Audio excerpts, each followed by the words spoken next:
Et bonjour à tous, bienvenue sur Digital Smart Invest. Bienvenue en ce dimanche 6 octobre pour une analyse hebdomadaire, comme d'habitude, donc une fois par semaine. On va regarder un petit peu ce qui se passe sur les marchés, donc ce qui se passe sur les marchés crypto-monnaies. Et on a eu pas mal de mouvements aujourd'hui et hier, depuis 2-3 jours, sur l'indice du dollar. Donc on va regarder ça. Alors pour commencer, comme d'habitude, le Fear and Greed Index. Alors actuellement, on est toujours dans ce non-direction de marché qui nous attend depuis qu'on a atteint les tops. Donc depuis mars 2023 de mémoire, on est actuellement sur le Fear, mais en réalité c'est le Fear and Greed, on est sur le niveau des 50. Pourquoi? Parce qu'il ne se passe plus rien sur les marchés crypto-monnaies, en tout cas sur le Bitcoin. On a quelques mouvements quand même sur les alts, ce qui nous annonce qu'on va avoir pas mal de volatilité très bientôt. Pourquoi? Parce que la volatilité actuellement est totalement en train de se catalyser. Donc on le voit juste ici, depuis qu'on a atteint les plus hauts du Bitcoin avec les 64 000 euros et les 72 000 dollars, on a depuis un Bitcoin qui ne fait que ranger dans son canal baissier. Et on le voit au niveau du Fear and Greed Index, en réalité on a très peu de mouvements dessus, on est toujours au niveau des 50, au niveau des entre 45 et 55, des fois on a quelques liquidations sur le prix qui nous amène dans un Fear and Greed Index un petit peu plus, soit dans l'extrême Fear, soit dans l'extrême Greed, mais en réalité sur les prix, on voit qu'il ne se passe rien. Alors, j'ai expliqué la semaine dernière pourquoi aussi il ne se passait rien. Tout simplement parce que les marchés globaux ne savent pas du tout vers où se diriger. On a du coup le FOMC qui arrive dans bientôt 30 jours. Et quelques jours avant, donc 2 jours avant, on aura les élections américaines. Donc quand vous avez des événements macro aussi importants, donc par exemple la continuation des baisses de taux, soit de 25 points, soit de 50 points de la Fed, et en plus de ça l'élection du président américain pour les 4 prochaines années, c'est normal qu'on ait une très grosse baisse de la volatilité au niveau du Bitcoin, au niveau de l'Ethereum, surtout lorsqu'on va regarder dans quelle zone de prix on est actuellement. Mais d'abord, on va regarder au niveau du dollar. Donc j'avais annoncé depuis quelques semaines, qu'est-ce qu'on attendait? On attendait une fameuse réaction du dollar qui ne faisait que se faire manipuler ici. Donc on avait une accumulation qui était en préparation. C'était en réalité une réaccumulation avec ici, hop, petite distribution. Distribution qui nous a ramené où? Qui nous a ramené sous ces equal lows, donc sous le niveau des 100, qui était une très grosse poche de liquidité haussière pour le dollar. Donc pour rappel, le dollar qui évolue dans son fameux range depuis 2022, donc depuis décembre 2022, on est dans ce fameux range entre le niveau des 100 et le niveau des 108, range qui va soit nous ramener le dollar donc dans son range high time frame, donc très gros range qui date depuis 2008 entre le niveau des 89 et le niveau des 103, donc on va du coup corriger l'excès spéculatif qu'on a eu sur le dollar en 2022 avec la montée des taux, etc. Ou alors on va continuer dans ce range, chose que je ne pense pas du tout, étant donné que tous les fondamentaux nous emmènent quand même vers un dollar qui réintégrerait ce range et très probablement se dirigerait vers le bas du range, donc vers le niveau des 89. Néanmoins, on ne peut pas y aller comme ça, il faut bien évidemment qu'il y ait de la liquidité en face, et pour qu'on ait de la liquidité, il nous faut derrière un acheteur, un vendeur, et derrière un vendeur, un acheteur. Voilà pourquoi on a eu cette très grosse réaction haussière au niveau du dollar qui nous a pris tous les highs qu'on avait ici accumulés après avoir pris la grosse poche de liquidité haussière qui se trouvait là sous le niveau des 100. Pourquoi? Parce que, comme expliqué, donc on a eu le top de ce range qui a été fait juste ici en septembre 2023, début octobre 2023, donc il y a bientôt un an. Au niveau des 107, on avait eu le bottom de ce range qui a été juste ici au niveau des 99. Depuis, on avait eu hop une mèche juste ici au niveau des 100 qu'on n'avait plus jamais venir toucher jusqu'à du coup le septembre. Donc l'année que j'avais faite, c'était vraiment lundi. Donc lundi, on était ici.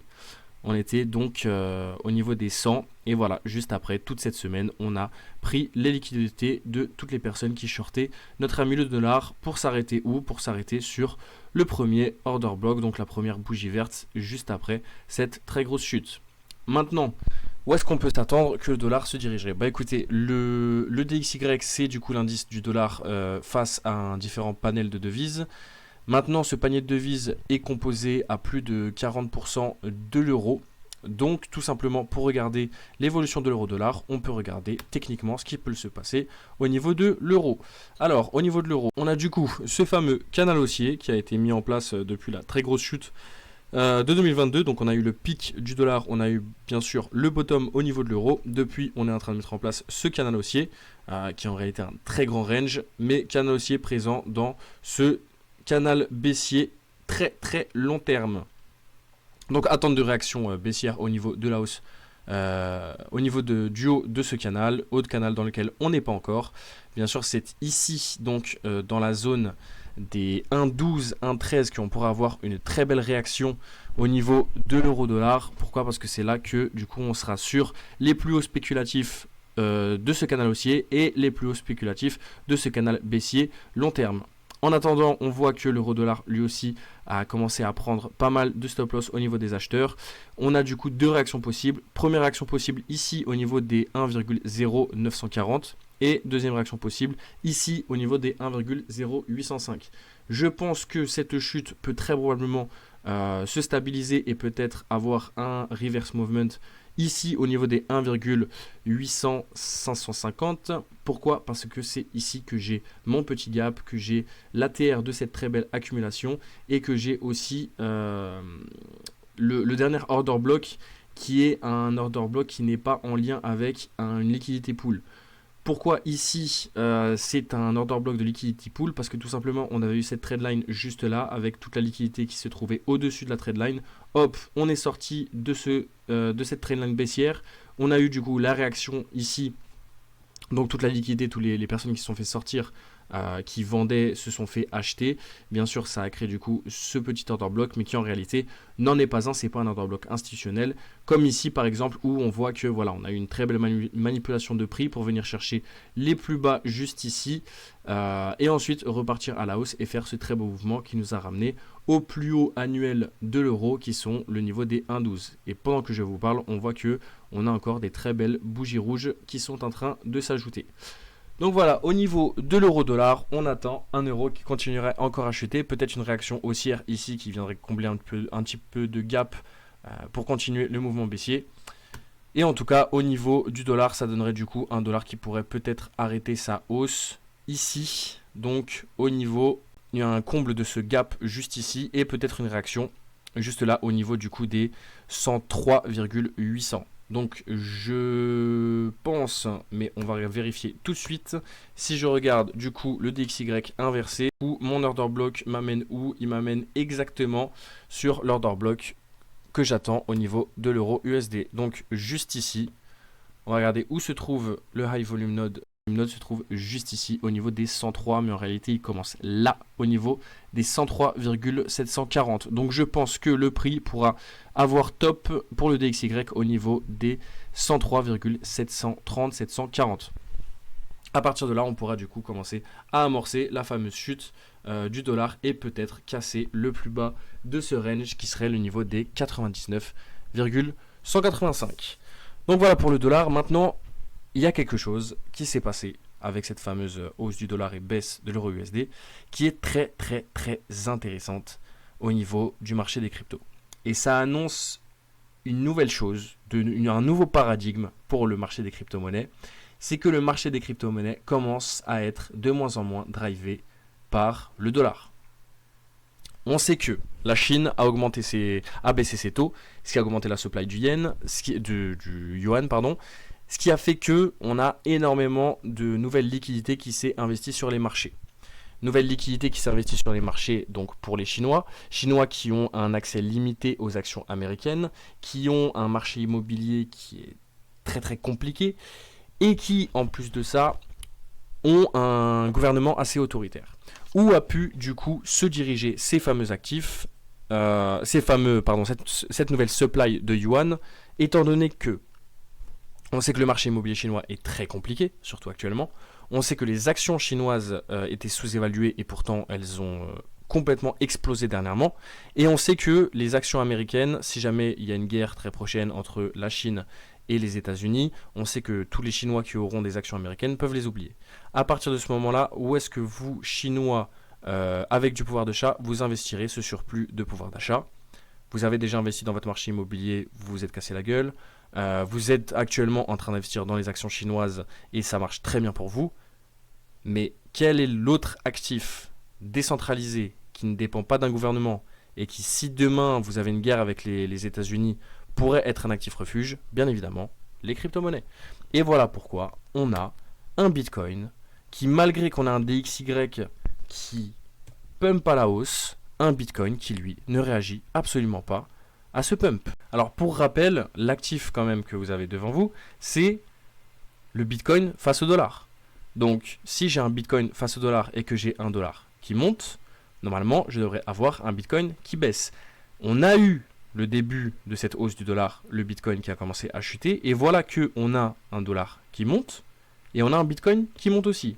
Maintenant, ça reste sur des micro-mouvements, donc ça ne change pas quand même toute la donne au niveau du Bitcoin dollar, du BTC USD, mais c'est quand même très intéressant à souligner. Ce qui montre que le Bitcoin qui à la base était drivé principalement par la liquidité US, donc la liquidité en dollars, commence à être drivé par la liquidité mondiale. Donc quand on a une supply d'une monnaie, donc la deuxième économie mondiale qui est la Chine, qui commence à augmenter, on voit que le prix du BTC commence lui aussi à augmenter et à se décorréler d'un pump du dollar qui devrait normalement le faire dump. Donc ça reste extrêmement intéressant et ça nous prouve encore une fois que ces fameux actifs décentralisés peuvent jouer un rôle majeur sur une économie mondiale qui pourrait être fragmentée et de plus en plus fragmentée avec différents pôles qui commenceraient à se développer et à de moins en moins avoir d'échanges entre eux. Donc, pour revenir à notre fameux ami le BTC. Donc lui, il a atteint ses plus hauts en mars 2024. Depuis, on est dans un canal baissier qui en réalité n'est autre qu'une accumulation en dessous des plus hauts. L'or a fait exactement la même chose. On a eu un gold qui a accumulé sous ses plus hauts ever. Donc on voit que le gold, hop, il a fait ses plus hauts. Canal baissier, range, on retourne au niveau des plus hauts, on prend de la liquidité baissière, on retourne au niveau des plus hauts, on ferme les gaps, pump. Qu'est-ce qui s'est passé? Donc il s'est passé qu'on a eu nos fameux plus hauts, on a ensuite rangé, donc on a accumulé sous ces fameux plus hauts pour faire un pump de plus de 50%. Donc si on regarde juste ici, on a à peu près 30% de pump entre le plus haut de cette accumulation et les prix actuels. Qu'est-ce qui se passe actuellement sur le BTC? On est juste au niveau des plus hauts. Donc on a fait ici, hop, prise des plus hauts, prise de toute la liquidité baissière qui se trouvait au niveau des plus hauts. Petit retracement, prise de profit pour les personnes qui se sont placées ici. Ensuite, on a cette très grosse mèche de liquidation qui revient pile au niveau de cette mèche d'accumulation qui se trouvait juste là avant le pump qu'on a eu qui nous a ramené au plus haut. Qu'est-ce qu'on fait depuis? Range. Donc on a eu canal baissier. On commence à avoir un range, ce qui pourrait nous amener à quoi? Pump avec cassure des plus hauts. Ce n'est bien évidemment pas encore le cas. On a bien évidemment actuellement un marché du Bitcoin qui ne sert qu'à une chose, liquider les personnes qui sont à levier. Vous dire ce que je viens de vous dire va très probablement provoquer que beaucoup vont se placer à levier sur le Bitcoin et sachez que cela va juste retarder le fameux pump ou pas. Parce que si bien sûr ce fameux pump arrive avec les informations, donc les fondamentaux catalyseurs de l'élection US et de la deuxième réunion de la Fed, donc du FOMC, bien évidemment que ce n'est pas ça qui va faire que le pump du BTC sera ralenti. En tout cas, ce qu'on sait, c'est qu'on a une très belle pattern d'accumulation actuellement avec le STB juste là qui a pris la liquidité du ST. On sait que ce canal baissier en soi est quasiment terminé. On a l'élément catalyseur qui est l'élection US qui pourrait nous permettre du coup d'avoir une direction de marché, que ce soit à la hausse ou à la baisse. Il ne faut pas non plus avoir un biais psychologique là-dessus. On peut très, très clairement aller à la baisse. Dans ce cas-là, ça ne pourra que nous offrir une meilleure entrée sur le Bitcoin qui serait ici au niveau des 44 000, j'en ai déjà parlé.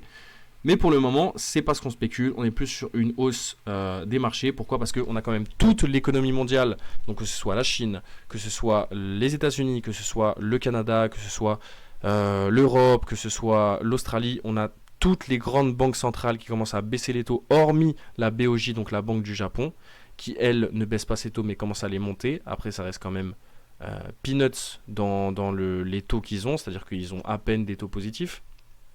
Et surtout, ce qu'ils ont, c'est qu'ils ont énormément de dollars. Donc eux qui commencent à augmenter les taux et à revendre leur supply en dollars, ça ne fait au final qu'augmenter la supply du dollar et que du coup, ça fait baisser le prix du dollar. Donc encore une fois de plus, un facteur qui pourra faire monter le prix de ces fameux actifs. Donc ce qu'on a en tout cas à long terme, c'est très probablement une accumulation sous les plus hauts ever avant un très probable pump.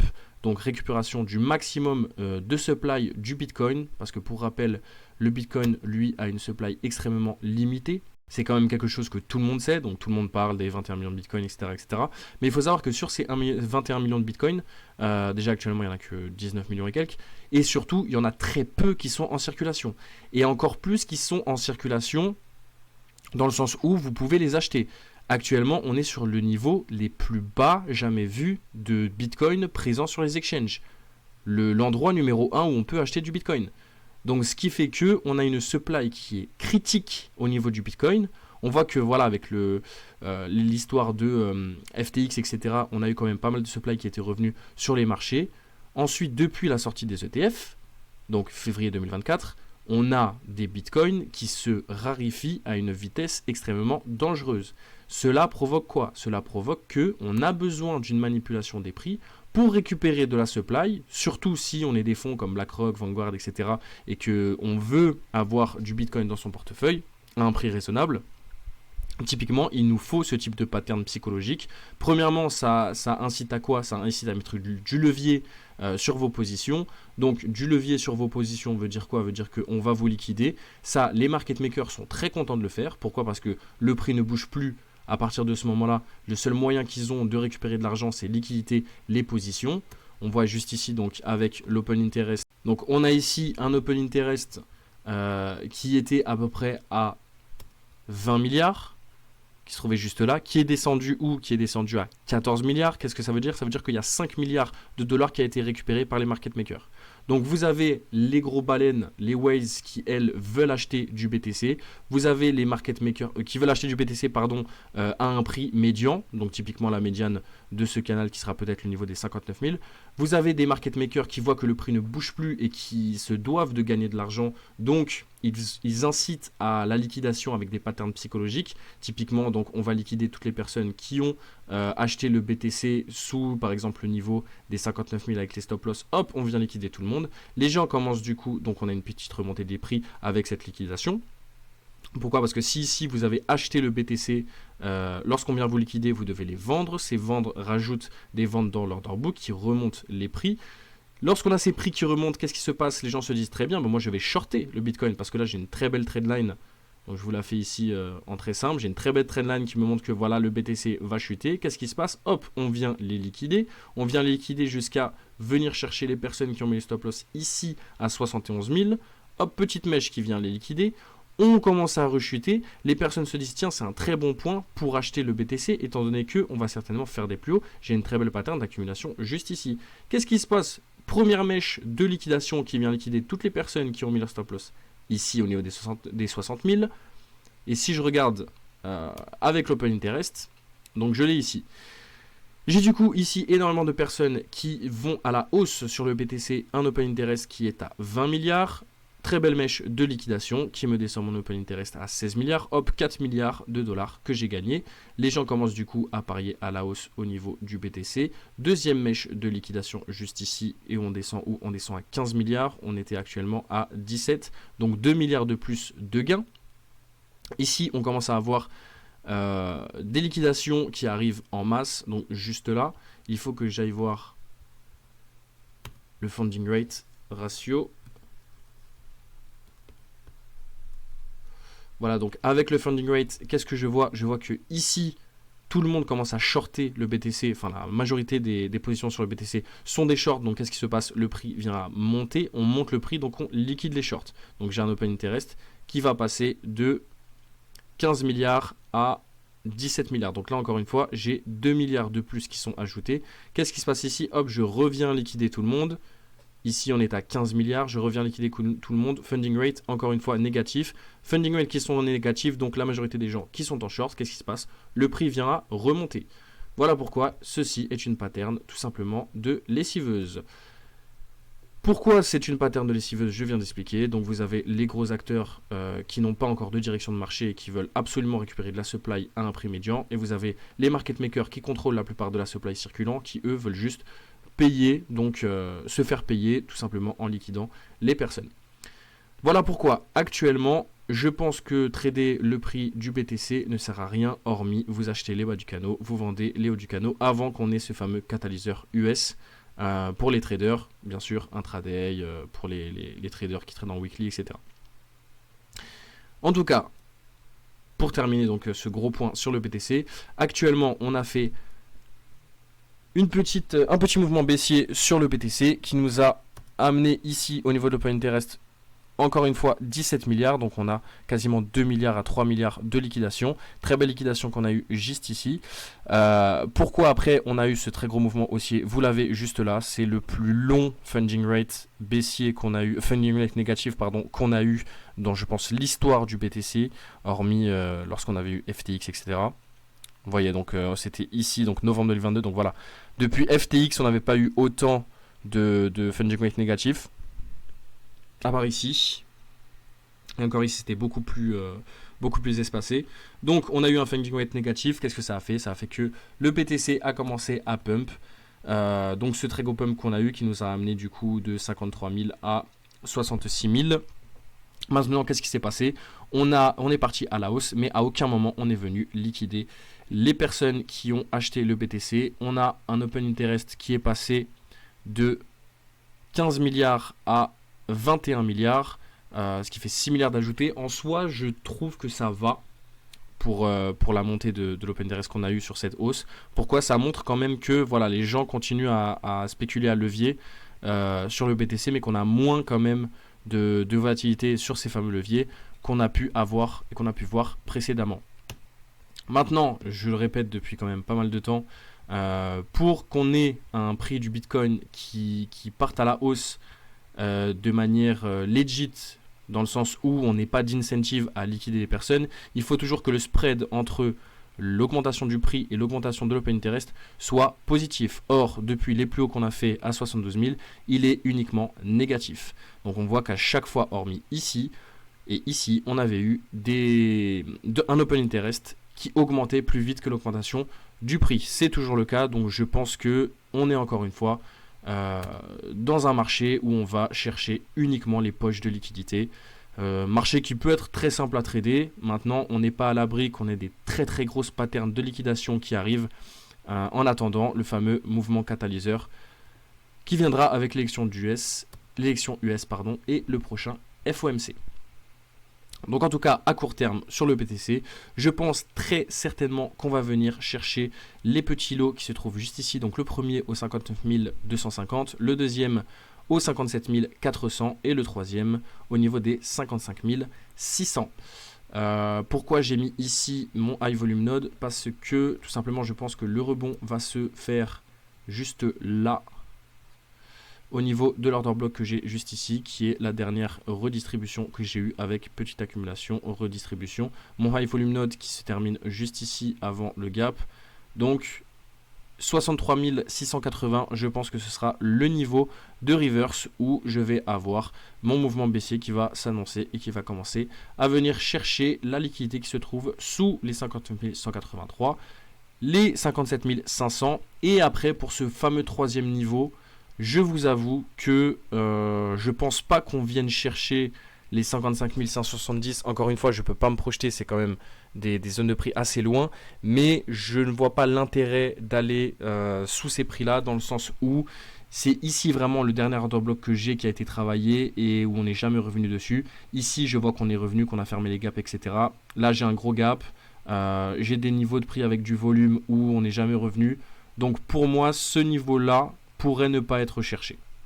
Donc pourrait ne pas être break, on pourrait ne pas avoir de break of structure ici au niveau des 55 570. Encore une fois, c'est des niveaux de prix qui sont assez loin. Il faut voir comment se comporterait le prix à ce moment-là et si surtout on aurait un fameux lien chronologique entre l'arrivée dans cette zone de prix et les élections US. Voilà, donc au niveau du Bitcoin, on va faire un tour sur Ethereum. Ethereum, je vais l'analyser donc en daily, c'est assez simple à analyser. Comme je vous avais expliqué, on est quasiment comme sur Bitcoin.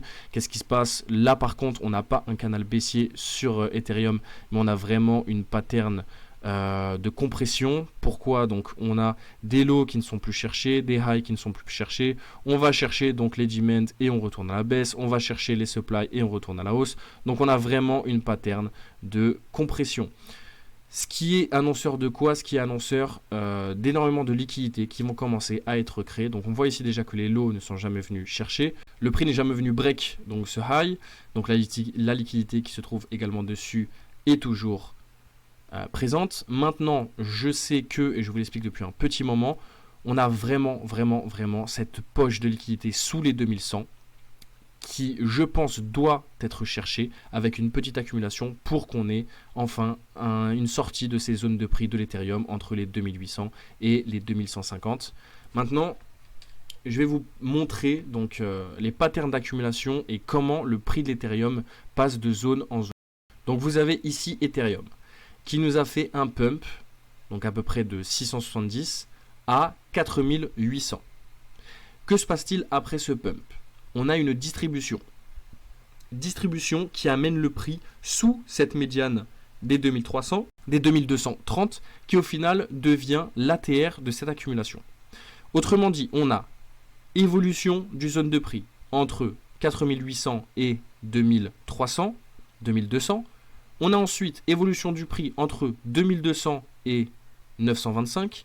Ensuite, évolution des zones de prix entre 2800 et 4130. On est actuellement sur la troisième zone de prix qui se trouve entre 2825 et 2100. Et je pense bien sûr qu'on va venir chercher cette zone des 2100. Donc très certainement, on aura ici entre 1955 et 2800 une probable accumulation d'Ethereum pour venir sortir de cette zone de prix pour se trouver dans sa prochaine zone de prix qui serait entre les 4000 et les 4800 pour une probable reaccumulation, donc distribution, retour dans la zone de prix entre 3900 et 2800 et enfin sortie par le haut de cette zone de prix, donc break de la prochaine qui serait les 4100 aux 4800 et enfin arriver sur cette nouvelle zone de prix qui serait du coup entre les 4800 et les 6400. Donc comment on pourrait l'exposer? Si vous voulez, ce serait comme ceci. Donc j'ai là ma distribution, donc nouvelle zone de prix pour Ethereum, 2400, 5000, qui se trouve juste ici. Je viens break tous ces niveaux, récupérer toute la liquidité qui se trouvait sous cette médiane. Donc nouvelle zone de prix 2050, 850, 900 à peu près. Je viens break ce niveau de prix et je me trouve maintenant avec une nouvelle zone de prix qui se trouve ici entre 2850 et 4080. Maintenant, j'évolue actuellement sous les 2850, donc sous cette zone de prix actuelle. Ma nouvelle zone de prix est 2700, 2100 avec bien évidemment cette très grosse zone de liquidité, c'est pour ça que je l'ai mis juste en dessous. Donc je pense qu'à terme, cette zone de prix là qui aurait été travaillée aurait été la zone de prix 2850 à 1950.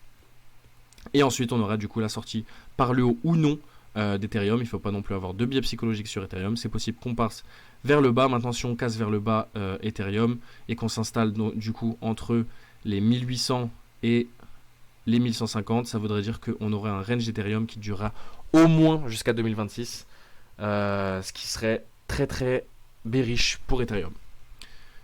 Maintenant, c'est très clairement pas ce que je préconise. Pourquoi? Parce qu'on voit qu'on a vraiment une pattern haussière sur cet actif. On voit surtout que on a juste là de la liquidité qui se trouve où? Qui se trouve juste ici avec les equal low.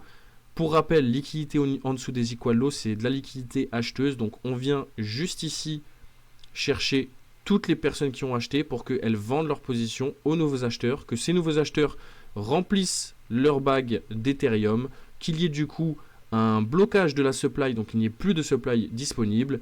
Ce remplissage de bagues provoque quoi? Une augmentation des prix, regain d'intérêt, sauf que pour le coup, il n'y a plus de supply disponible, donc pump de l'Ether. Voilà pourquoi on attend, encore une fois, ce fameux niveau des 2100. Est-ce qu'il sera en confluence avec les fameuses élections américaines? Donc élections américaines qui seraient le 5 au 6 novembre, donc juste là. Est-ce que pour le coup, on aurait peut-être un Ethereum? Donc on aurait un Ethereum qui viendrait continuer cette pattern de compression jusqu'à arriver ici aux élections américaines. Élections américaines, on a peut-être une information biaisée qui fait qu'un candidat est passé alors que ce n'est pas lui. On vient du coup récupérer la liquidité qui se trouve juste là.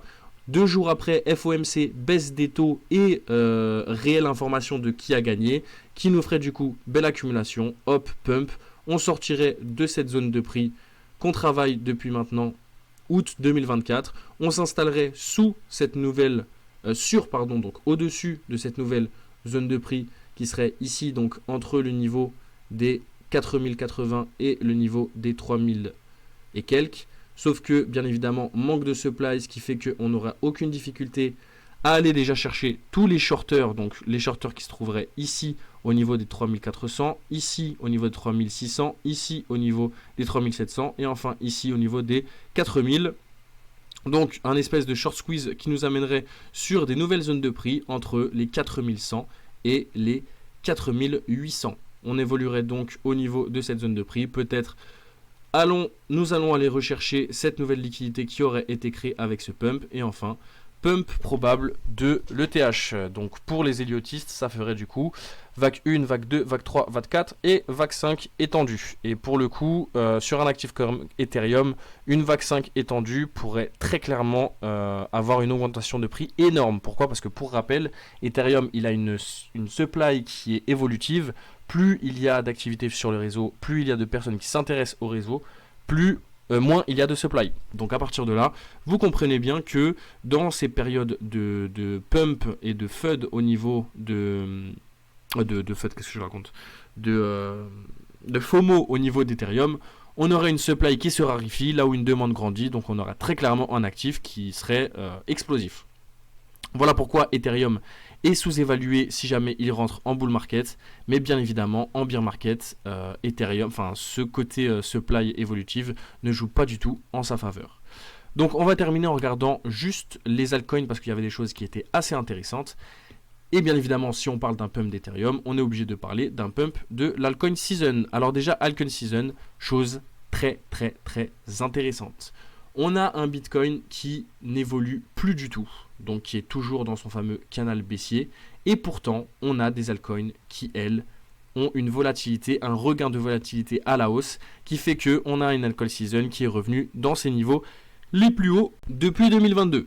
Donc ce qui est une très bonne chose, on commence à se rapprocher des niveaux entre les 50 et les 40, on est déjà au niveau des 43. J'avais du coup parlé de cette prise de liquidité qu'on a vue au niveau des 23 ici, donc au niveau de mi-août 2024. Depuis, on a eu une très forte hausse qui ressemble même à la hausse qu'on a eu sur BTC ou sur les altcoins. Hausse qui du coup ne corrige jamais, qui ne vient pas du tout prendre les lots. Pour le coup, on arrive sur une zone extrêmement spéculative. Je pense qu'on va avoir certainement avec je ne sais quelle news macro ou même quand il y a des chutes, de toute façon il y a toujours des news qui sont expliquées pour dire que la chute est à cause de ça. Nous on s'en fiche, on trade du coup le price action, donc les prix. On sait qu'il faut qu'on aille chercher la liquidité qui se trouve sous les lots de cette hausse. Donc je pense qu'on va revenir peut-être jusqu'au niveau des 30, entre les 25 et les 30, venir chercher toute cette liquidité. Bitcoin qui lui bien évidemment ne bouge pas de son canal n'aura aucun mal à ne pas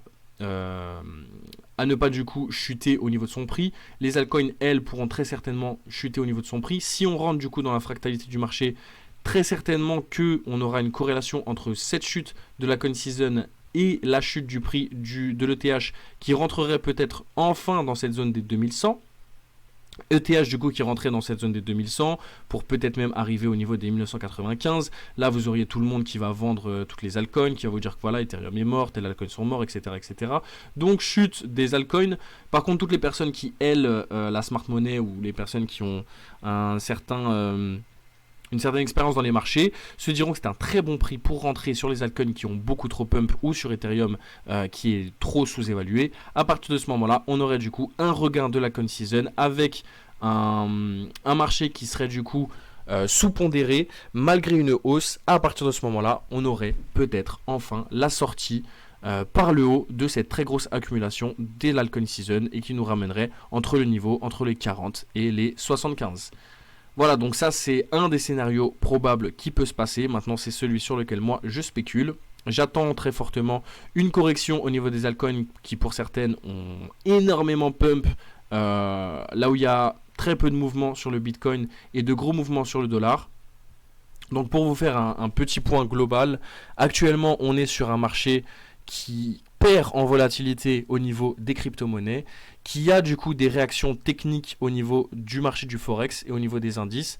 On a du coup un gold qui lui a terminé donc son accumulation juste au-dessus de ses plus hauts. On a un BTC qui commence à faire à peu près la même pattern. On a des actifs qui sont très fortement sous-évalués dû à une très grosse volatilité de par le manque de liquidité. Et on a des événements macro à venir qui vont donner des directions de marché pour les peut-être 5, 6, 7, 8, 10 prochaines années. Donc ne vous inquiétez pas si on a une baisse de volatilité. Ne vous inquiétez pas si voilà, il ne se passe pas grand-chose sur les marchés en ce mois d'octobre. Il est possible qu'on ait un mois de novembre qui soit explosif au niveau des marchés financiers. Donc j'ai mis en place des cours de trading, que ce soit en fondamental ou en technique, quel que soit le niveau des personnes. Du coup, ce seront des cours avec un seul élève pour que ce soit vraiment spécifique à chaque niveau de chacun, que ce soit aussi spécifique aux volontés de chacun, donc ceux qui veulent trader les crypto-monnaies, ceux qui veulent trader les indices, ceux qui veulent trader les matières premières, ceux qui veulent trader le forex. À partir de là, n'hésitez pas, c'est dans la description, vous pouvez m'envoyer un message, vous pouvez m'envoyer un mail pour poser des questions, vous pouvez réserver un créneau, donc ce sont des créneaux de 1 heure, où pendant les 1 heure, on va aborder exactement la manière où vous pouvez apprendre, selon votre profil, à trader les marchés, selon aussi votre capital et selon bien évidemment vos volontés. Voilà, donc écoutez, je vous souhaite une très bonne semaine et je vous dis à la semaine prochaine.